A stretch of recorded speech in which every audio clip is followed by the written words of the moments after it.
که څوک ډېر زیاته په ګډه وډو باندې سر وي ګناهونه کوي دغه شان قتلونه کوي ورسره په زناکارۍ کې اخته وي او دغه شان چرس کې یا نسوار کوي څونه چې د جهان پلیت او وران کارونه دي دی په دغه کې اخته وي نو که څوک دا غواړي چې دې نه زه بچ شمه نو انشاءالله العزیز د دې وظیفې په برکت باندې به د ټولو خرابو او د غلطو کارونو نه بچ کیږي.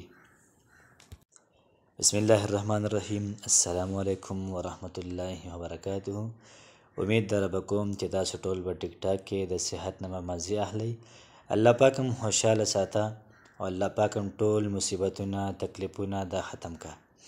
نن چې کوم وظیفه ده ډیره زیاته بهترین وظیفه ده او په دنیا کې چې څومره حل کې اوسېږي هر یو سړی څه ناڅه په ګناهونو کې اخته دی څه ناڅه په غلطو کارونو کې اخته دی څوک په غلا کې اخته دی څوک په ډاکو کې اخته دی څوک چرس کې څوک سګرټ څوک نسوار د هر چا څه ناڅه ځان له اکټیویټیز وي نو دغه شان د غلطو کارونو د بچ کېدو لپاره ډیره زیاته بهترینه وظیفه ده.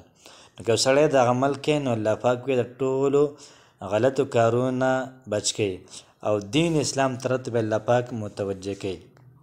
نو کوم یو سړی روزانه 101 پیرې اولئک علی هدی من ربهم و اولئک هم المفلحون دا روزانه 101 پیرې وی او دغه شان لري سره سره د الله پاک نوم دی المانغ نو چې المانغ روزانه 101 پیرې یا 313 پیرې دا څوک روزانه وی نو الله پاک به د غلطو کارونو الله پاک به دغه شان د تکلیف نه او د دې سره سره به الله پاک دین ته مخ کی.